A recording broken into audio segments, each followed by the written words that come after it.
Voilà, dans le monde entier, l'engagement na kati internet, Christina Radjabou na bino na kati tindiga de number one ya ba chaîne. Donc suivez-moi chaque jour sur tindiga na émission na bino ya kitoko entre nous, hein? Émission entre nous, il y a Christina Radjabou azakoto kote boyebelenga na zai sukuna te na kati tindiga po awande marambo solo ratarate, hein? Tindiga nde number one ya ba chaîne de bolandanga chaque jour na kati tindiga na émission na bino ya kitoko, émission entre nous ya Christina Radjabou na bolandanga na kati tindiga la chaîne moko etika pour nous informer bino tindiga za chaîne moko etika pour nous pesa bino information solo sur coopérative sur que ndara na source ko zela bino ba information kafu pe solo sur le barabo solo biso to finga raté a information tindiga za chaîne moko o eza likolo pe eza dominer pe chaîne moko eza ofia ko la chaîne ni to finga akoboya ngonani donc to ana hata tindiga Christina Radjabou kote boyebelenga na eza sukuna te donc bino to bat bolinganga bo balola misu na bino na kati tindiga bolandanga naza wana pour nous servir bino nazana pour nous pesa bino ba information nazana pour nous sala bino toujours mosala bolandanga na kati tindiga TV ande world awande makambo ratarate ato finga rate ha mosala nde mosala to sala mosala pour na bino pour na ko sepelisa bino partout bozwami donc bolandanga na kati tindiga number one ya ba chaîne.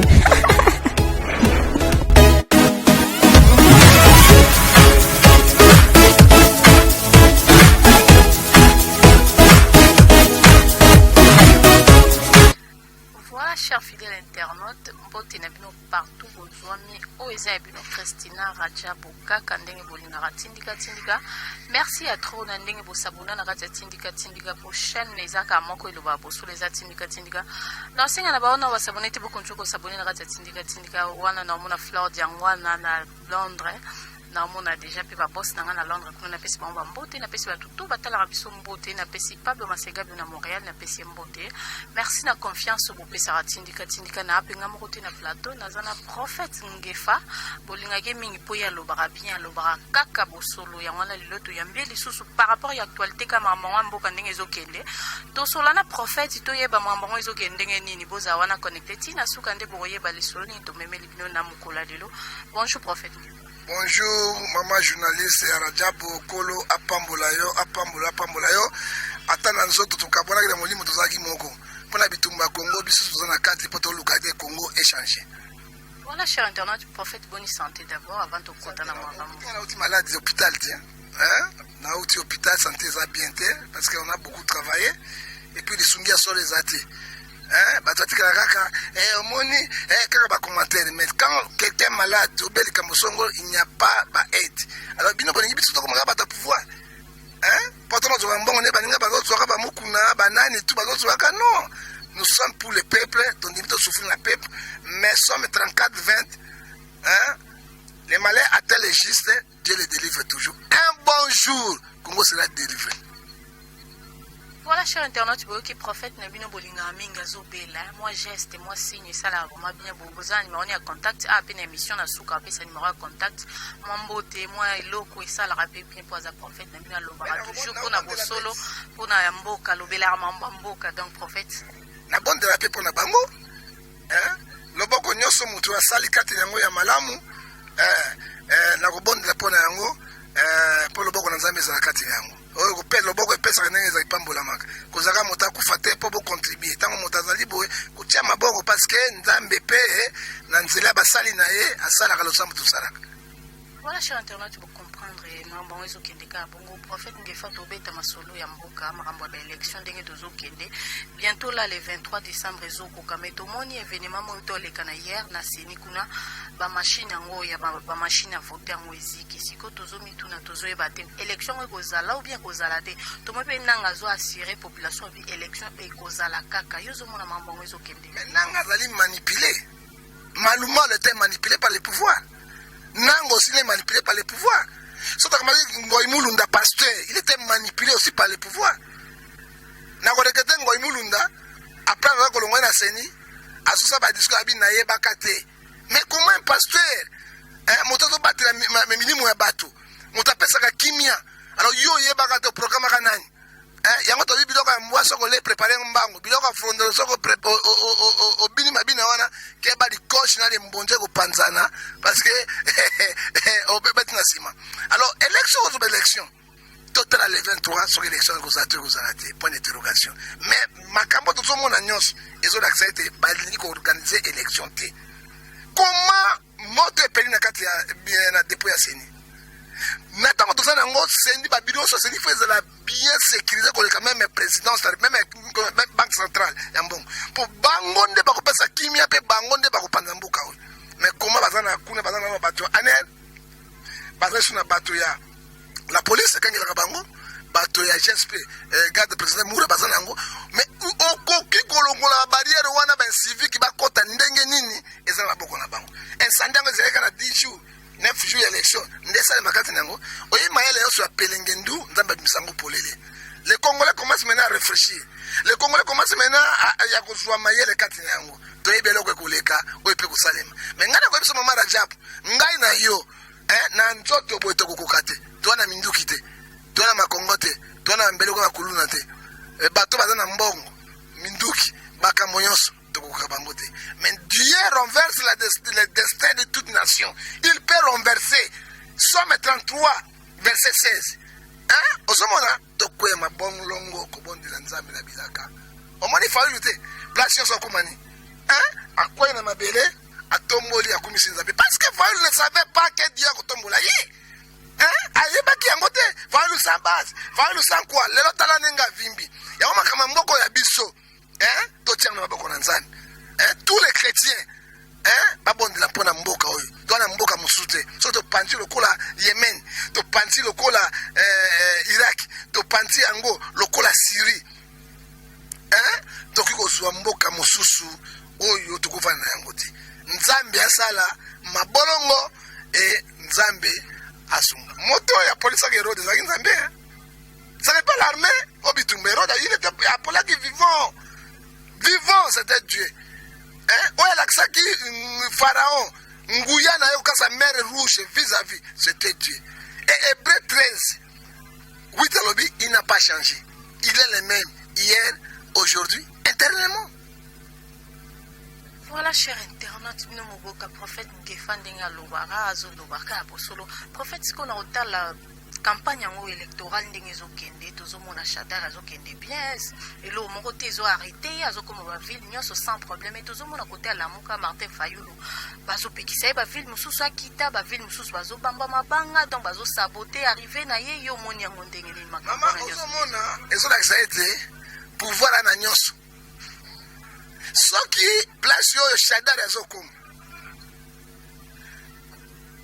place yo nyonso Chadar azali koleka toso mona yango très bien sécurisé, aucun incident. Ça montre quoi? Soko moni mwana soso atondi nzungu ba mama na kati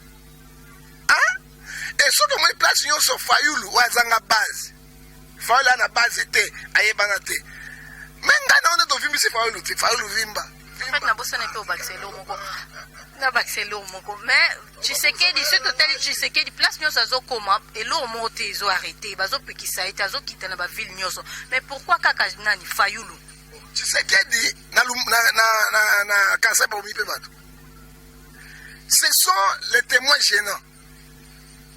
Ok, tu sais que dans Makasi populaire plein Makasi bisusu Fayulu ngana neto vimbisi vimba Fayulu vimba Fayulu vimba to vimbisi otomona tu sais que Fayulu bana tata moko mama moko là ba samia que l'église m'a fait de la fille pasteur moko tu sais que Fayulu c'est des vrais Congolais Fayulu bon tabandungi tu sais que mo lubat ouais mais Kassa c'est que au milieu du Congo Kassa au milieu ya Congo.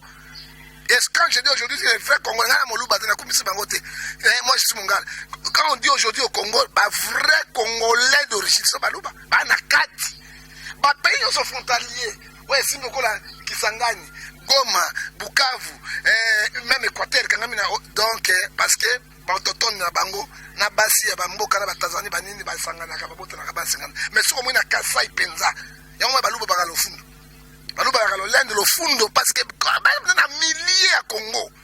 bakasa ozomona alors tomona ke yango na Fayulu tomona ngabe bandina Tshisekedi oyebi soko longo Saint Pierre Bilamba otiki Saint Paul osayelo kote soko longo Saint Paul Paul Bilamba otiki fumongana Saint Pierre osayelo kote oso comprendre parce que bango telo ko moko la bango za Jésus eza Tshisekedi eza la Fayulu il cherche l'intérêt des Congolais. Il cherche le pouvoir, il cherche l'intérêt des Congolais. Ma belle Tshisekedi a salaki parce que Tshisekedi il fallait respecter l'accord à Genève. Le quoi pour nous là naïe la démocratie l'homme est libre de faire ce qu'il veut. Il y a ça musala naïe. Mais les gens on est Tshisekedi a combien de mboka na ba bato. Pourquoi ça m'a Fayulu lutter? Ça montre que élection et vous a truqué élection nanga za pour le pouvoir. C'est ni pour le pouvoir, machine à tricher, à voler pour le pouvoir, et ça n'a nyos. Autres autres la carte nyango. Alors, tu as gamba Fayulu. Fayulu azali moto nzambe a poni le kola David. David est un peu même na carte na zamba. Mais ce qui ours ayo kanga même David a pas dit que maboko te ko boma ours pe ko botola même na monoko. Ça montre quoi? Dieu Dieu l'a entraîné. Dieu l'entraîneur. Et tant que Goliath a bimi, Goliath n'est pouvoir.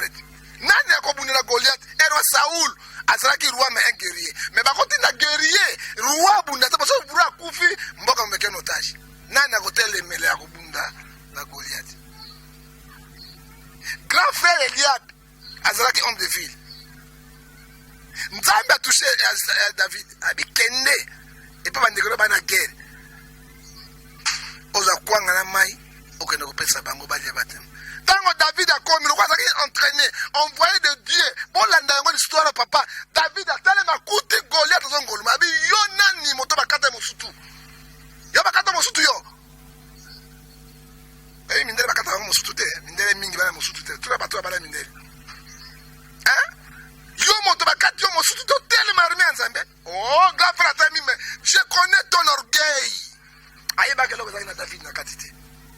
David était plein avec Saint-Esprit. Il avait la force de Dieu. Il avait la vision de Dieu. Je suis capable de tuer Goliath. Parce que nous avons ours, nous avons un lion. Grand frère, yo orgueil na yo bandana papa. Je connais ton orgueil. Est-ce que tu peux combattre un grand guerrier? Oh, Saoul a coquille était le col à Goliath. Ça montre quoi? Quand Dieu lève quelqu'un, il élève. S'il abaisse, il abaisse. Donc, comme on a 2 rois, chapitre 6, donc, comme on a 7 à 8, c'est Dieu qui élève, c'est Dieu qui abaisse, c'est Dieu qui donne la vie, c'est Dieu qui fait mourir les gens. Quand il a levé David, à roi Yokili Kambouan, dans le roi Kili Kambouan, jeune Morabi Bobé, jeune Wan, Aïe Bosso Roabi, ah, mon fils, tu es encore trop jeune. Moutouana Bitoumane Zangai Saoul. Mais tu es capable, je suis capable. On est capable, on est capable. Alors il peut la mise à roi. Goliath est monté à 4 mois sous tout. Mais Goliath est 4 mois sous tout.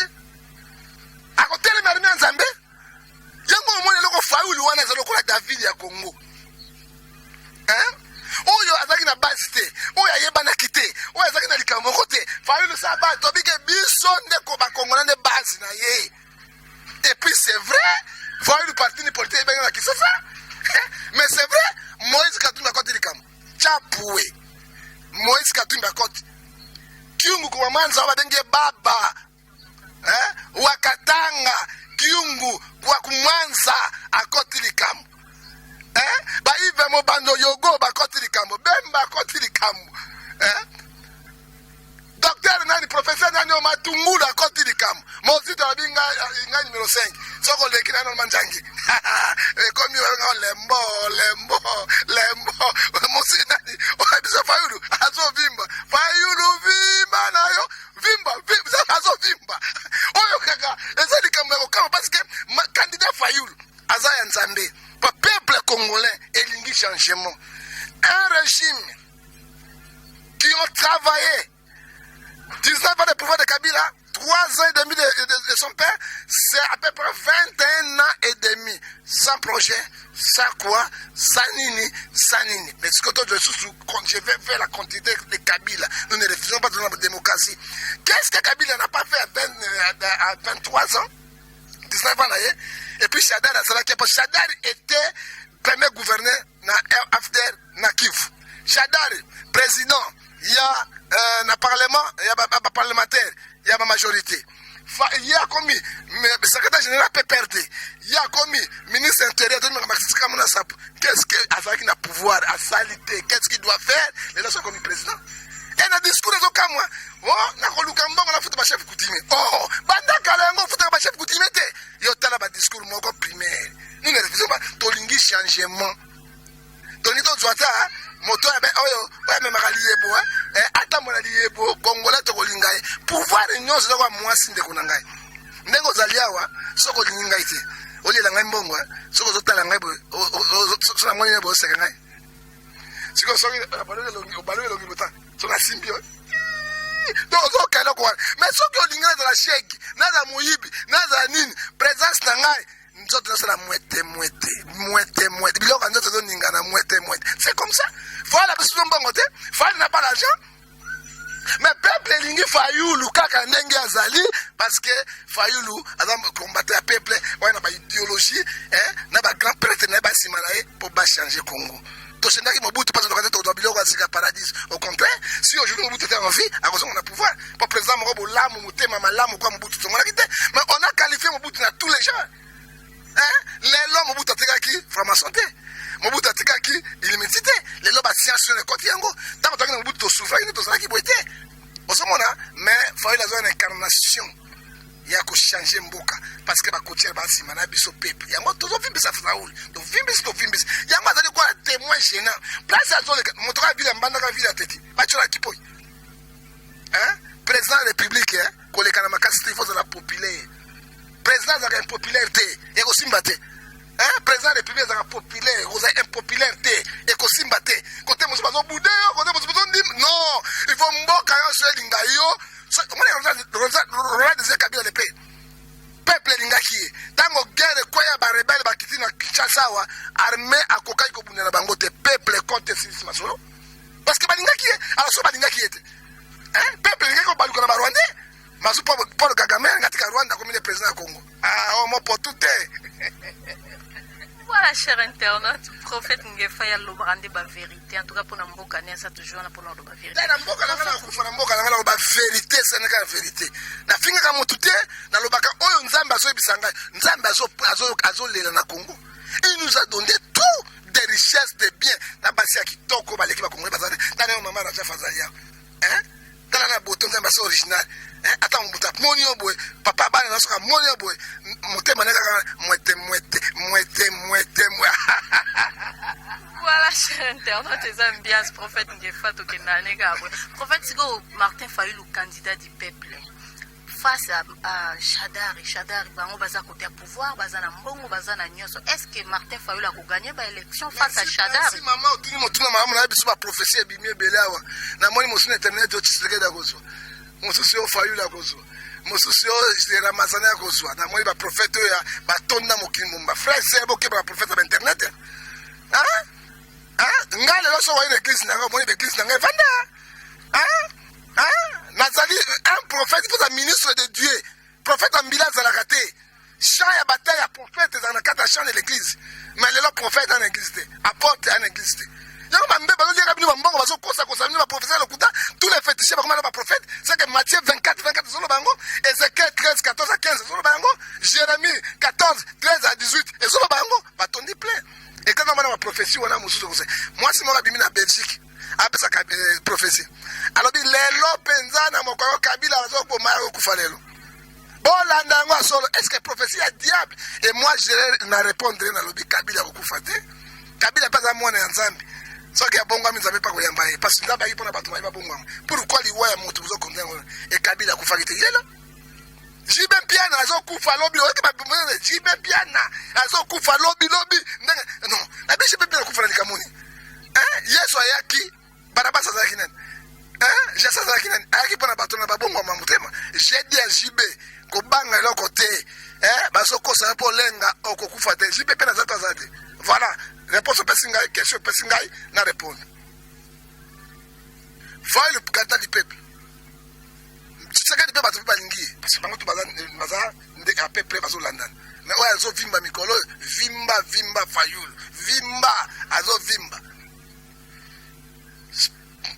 physiquement charnellement physiquement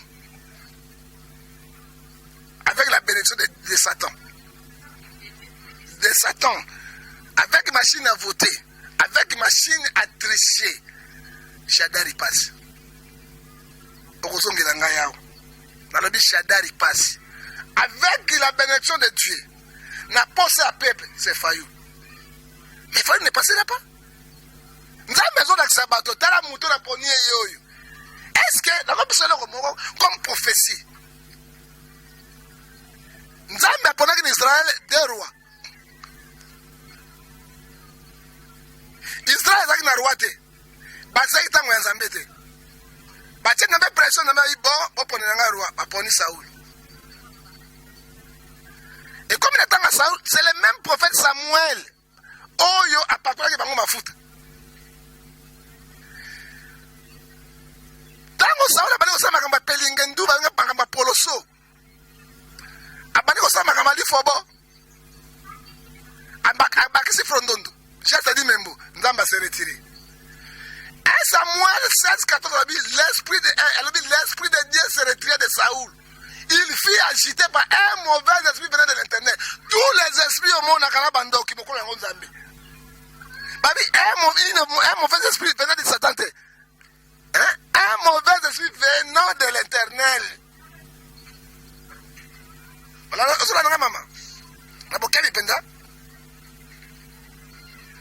akomi osala makambo ya lingi otobengi ya mopotu ebanika na Congo te ebandi pene Israel mopotu ezolakisa nini mboka oyo bato ya mayele na bazoba basila babima bamakako na mikomboso na bekirei babenga esende na banjombo baye kolia baporo ezolakisa nini paipai na bambila na bametaniki nyonso ekei mopekisa yango eza te eza kwa Kongo te mboka mopoto eza ipe na Israel ekomi sikoyo Saul mpona bakulisa Saul nzambe atuli Samuel alobi kamata molangi tia huile d'olive kende kokulisa Saul comme roi mais ekomi na ntango ya David nzambe abi kamata corne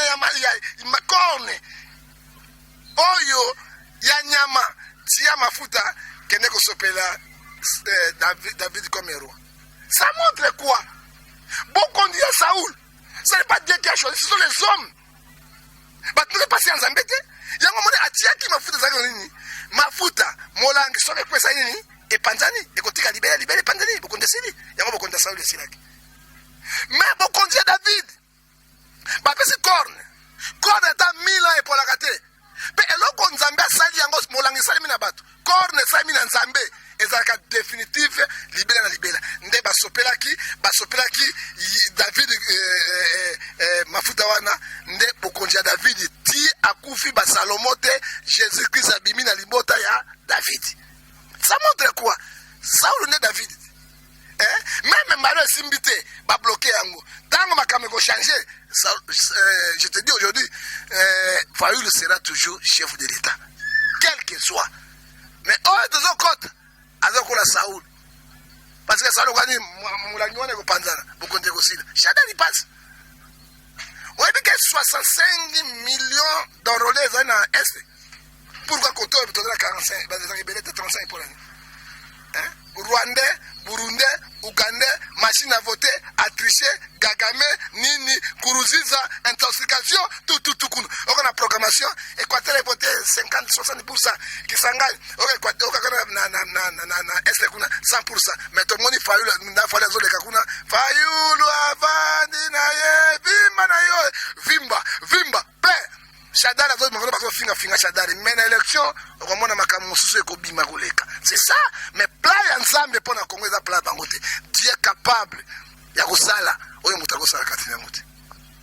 Voilà, chers internautes, comme nous avons prophète qui fait attention, pe na mboga eza ya romata comment pour toujours que ne pene ba élection pour kalaming pété ba kata na ba biso ba connexion mon message à suka na ba diaspora nyoso ba sul donc Orlando na chaîne diaspora message à suka za ipe nous cherchons la paix to kufi mikolonso to so kufa mikolonso nous cherchons la paix on ne veut pas encore les bains de sang qui coulent et coulera mikolonso tu sais que na kati na mboka na ba bomi bato kuna Lumumbashi bato babomi bato na Fayulu babomi bato pe na Kolesi et c'est partout dans un pays ya mboka nini mission ni nanga yaki na ngoa wana Congo mission nanga mabe koleka même ya malumalu pe koleka même ya pasteur wana et puis azape diak nanga mokumba ya Congo na maboko ya nanga zalo kwa Salomon okata likamba basi mibale ba pitu oyo babotaki na ndako ya roi moko akufeli mwana nyati mwana omusu a changer et comme kuna te mwana oyo oyangai roi zagina sesa makamba kolobate roi avandi abime na okata ka moneni zo mwana pesa libele na mamoy ba pesa libele mwana choko zo mwana pesa libele na mamoy mwana ya muke 4 ans soko pesa libele mama yoso amelaka zo ba mama bakufa na hôpital soki leki na mwana baswaka yo mais c'est peu akolaka mais il est quelqu'un qui rwanda kusani nzamba iko inspiré siko roi Salomo loko biyo mwana yo te boy bato batondaki bazwaki mayele na yango te lelo na kote na chaîne na bino zingolo pona teye mateya moko ya prophétique na te yao olaninga roi bisoda yela ngai pe désir ya roi Salomo pa bomo mwana wana te aye ba réellement inspiré par Dieu mokolo mwana na kwa Congo to yebi mboko oyo bato baleka lelo babokonje se bavota bango ya solo bazwa pouvoir wana véritable ya solo kabola mwana oyo biteni mibale pesa mama oyo mwana eteni bako kuna mwana yoka mokolo mwana te roi ya solo binga roi osolo ba solo mwana ngo binga konzoka biteni etana na kunda kati ya solo yoko mokolo mwana te makila na ngai mabele melisaki nako kolinga ekufa na misu na ngai te okontina solo na mayele Salomo kamata mwana oyo pesa mamu yake naye po ete mbota na ngai kote ko vivre na tango wana Salomo azwi kitabati ba alobitana mokolo mwana ba mama oyo c'est comme le Congo qui est le propriétaire du Congo c'est Fayulu c'est Tshisekedi propriétaire ya Congo siko Salomo juge nanga okatalika mondenge nini basi mibale nanga yone Salomo tango na Congo basi ya ndumba mibale Fayulu pa ina Tshisekedi côté ba candidat député ba président to yebi pe kutu bango te o ba sa makama wa fantini na bango te yebi bango te Shadari ya côté nani mokolo mwana ande yazanga na Congo ngai na yo mwana tikani moke ya biso mibale okosana mwana nani okopesa na nani okopesa na Shadari okopesa na Fayulu vimba na yo Fayulu vimba okopesa na nani na Tshisekedi na suki wana point d'interrogation prophète numéro contact na ngai na boy ba menace ko misanga mboka ngai Congo na boy ba menace numéro ya kolingo swanga ba prière na makamwa ko sunga yo na losambo 00243 89 610 49 41 okozwanga 00243 89 81 807 26 78 okozwanga pe privé na ngai 00243 99 42 937 poya mbote lelo na pesi Jésus Christ l'homme de Galilée na pesi mbote mbala tomi bale tunanga pesa mbote nani Fayulu vimba na yo vimba kaka vimba kende na kovimba na suki wana voilà cher internaute le prophète a bien pesi mbote na Fayulu biso pe to pesi mbote na ba diaspora nyoso batutu basabona na tindika to pesi bino mbote na pesi mbote na ba boss na ngai rifin qui sont bébé papi keli na Londres na pesi bino mbote pourquoi pas Fleur Diangwana da mbumba na kati ya Bundes na pesi mbote vie Kissinger na pesi mbote maître Sami Mpongo na pesi mbote na pesi bino nyoso mbote batu bolinga ranga batu be bolinga tindika na kosinga na bino boss abonner massivement na kati ya chaîne na bino chaîne chaîne bino chaîne biso tindika bo s'abonner bo sala biso confiance pour yango de chaîne kaka moko oyo ezoloba bosolo yango de chaîne moko kaka oyo vraiment il faut bo sala confiance ngala mino to kutani mbala sima pour kolanda ba émission na biso na kata tindika na likamba suka ata patron na yo ebisi etindi na kopesa mbote te na kopesa ete na dans l'intérêt ya Congo pour likamba suka yo okoka eloko bokase bali na posa nguba bokozinda te bokokbolololo mpo na Congo na suki wana lifobo. Voilà, chers internautes, pourquoi pas topesa mbote na président Ouseni tozarani anakini vraiment talaka pe tindika makasi na sponsor officiel PHN Malela de London les champions na kati ya Londres kuna topesi pe mbote. Merci na ndenge ozo ko sponsoriser chaîne oyo ya munene pe ya kitoko topesi bato tumbote en tout cas Junior Mbui na bilili na bosa nyote cameraman moko bien ozo sala musala ne malamu en tout cas na pesi mbote pe ba courage musala toujours ekende bien na pesi bato nyoso mbote ngala mino tokutani bala sima bayo.